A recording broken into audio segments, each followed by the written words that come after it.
PCP เขาจัดไปมาทักทายสบายดีเพื่อนๆ FC เนาะที่ว่า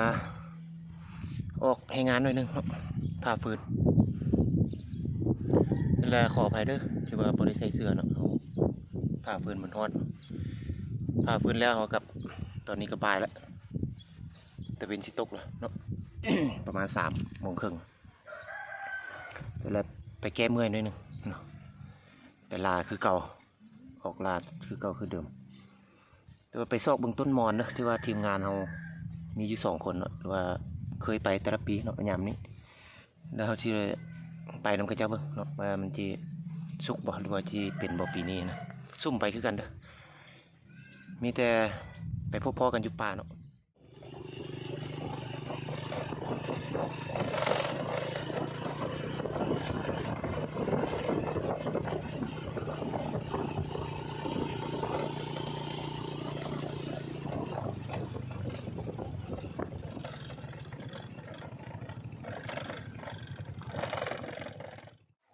กกหมอนแล้วเด้อ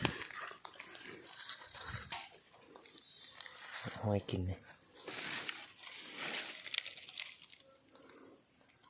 เปื่อยเท่เปื่อยมาก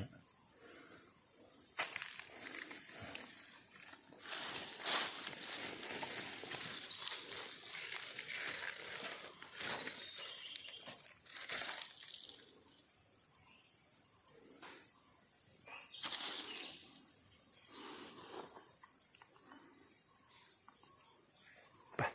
ลุ้นน้ำกัดมันจะมาจากตัวก็เกมสถานที่เรียบร้อยเนาะซุ่มฮกตัวนี้เราตัดออกหมดเลยเด้อมันบังเนาะต้นมอนบริไกลเนาะมอนึงเด้อประมาณ10 เมตรเลยเด้อแต่ว่าค่อนข้างจากมืดนิดนึงเนาะแสงแดดมันก็ส่องมาทางนั้นเบิ่งสโคปแคมใส่เบิ่งว่ามันจะเห็นแจ้งบ่ในไหนเนาะแต่ว่าหอยก็เจ้ามาจนมุ่นมดคือได้ถ่ายมากันเบิ่งเมื่อกี้นี่แหละแต่ว่าก็เจ้ามา2-3 รอบแล้วเบิ่งนี่นะสิเหลือให้เฮายิงจักตัวมีแต่รุ่นไปน้ำกันเป็นแหงก็ต้องใจน้ำกันแต่ว่าเราติดสโคปแคมแล้วนี่ไปลุ้นท่าหอกมา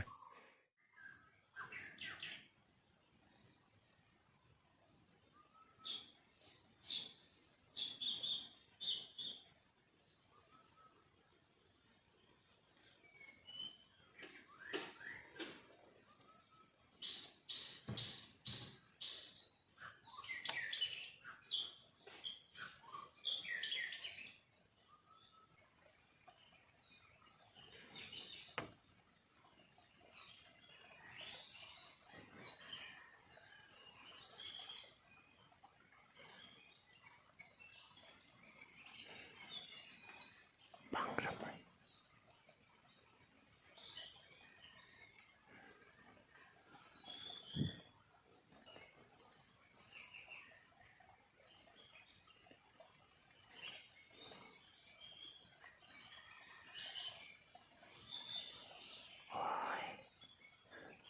เข้ามาเก็บไปตุก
ปืนบ่ถือ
ยิงรอดวางมึงนะ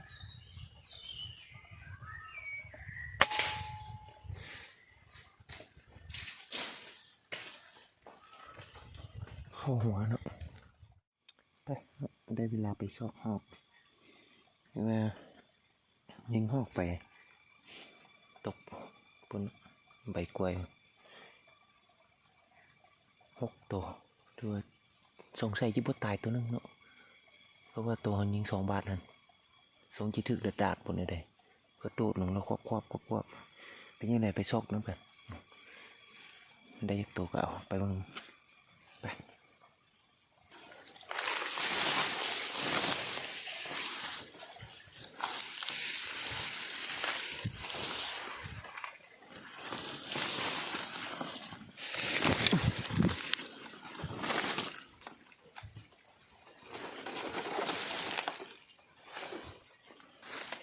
ตกใส่นอ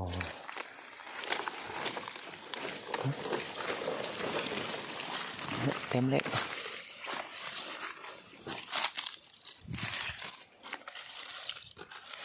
เป็นไงอยู่หอกดิบ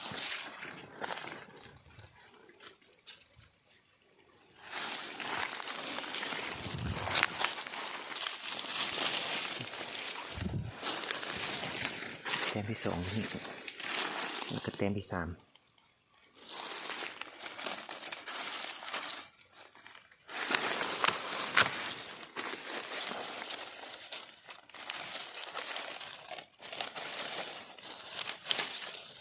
โอ้บทันได้ตาย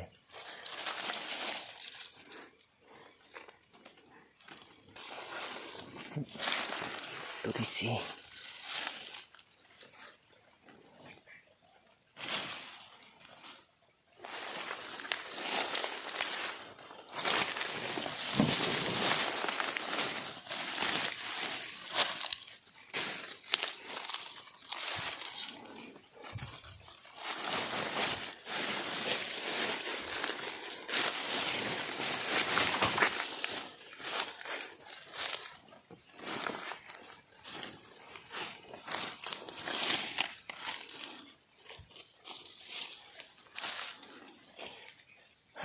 เห็นหอกแต่5 ตัว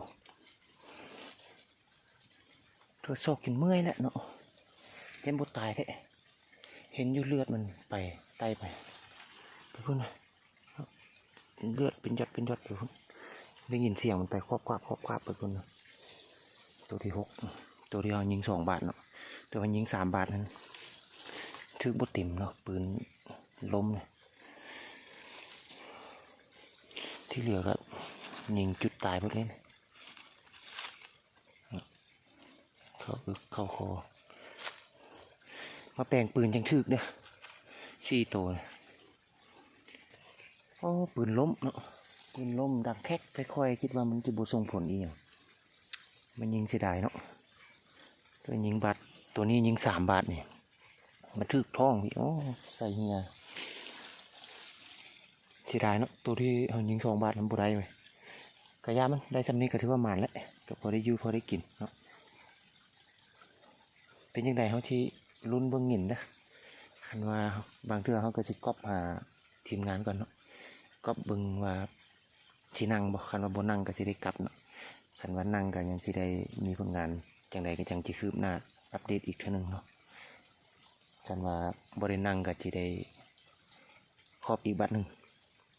ก็ได้5 ตัวเนาะสำหรับเฮาเนี่ย PCP เขาจัดไปหมานเด้พี่น้องตัวต้นมกมอนต้นแรกของปีเลยเอาแล้วเด้อเนาะที่ว่าเขาท่าเงินไปกัน8:30 9 โมงยังที่แต่เขาย้ายมาฝากนี้เนาะคันเขานั่งอยู่ฝากคนนี้เขาไม่ได้ยิงหอกสัมมันนี่มันขึ้นตรงนี้แล้วมันก็กินยังงาตัวนี้พี่ถ้าว่าเขาอยู่พุ่นนี้มันเพิ่งบ่เห็นดอกเนาะดีแต่เขาย้ายมาฝากพี่ทางสมุย6อยู่พุ่นกับทางสีแหงละแต่แรกบทสรุปมื้อนี้ก็คือนี่แหละเนาะได้หอกแต่5 ตัวจะแบ่งกันเขาบอกหาทีมงานที่ว่าบ่มีไฟได้อย่างเลยมีแต่เขาได้ห้าตัวคนเดียวเนาะเสร็จแล้วจะได้พบพอกันสำนี้เนาะถือว่าต้นหน้ารอบหน้าเด้อถือว่าจะพาไปล่าไปลุยทางไหนต้นมักมอน ยามนี้ก็ถึงฤดูแล้วเนาะเต็มที่แล้วแต่ละฝากเพื่อนๆ FC หรือว่าพี่น้องทั้งเบิดเด้อเป็นเพลงกำลังใจกดไลค์ให้แน่แล้วก็ติดตามคลิปต่อไปว่าสิพาเป็นยิงทางใดเนาะจิโซกิมานจังไดขอขอบใจเด้อมานคือเก่าพี่น้อง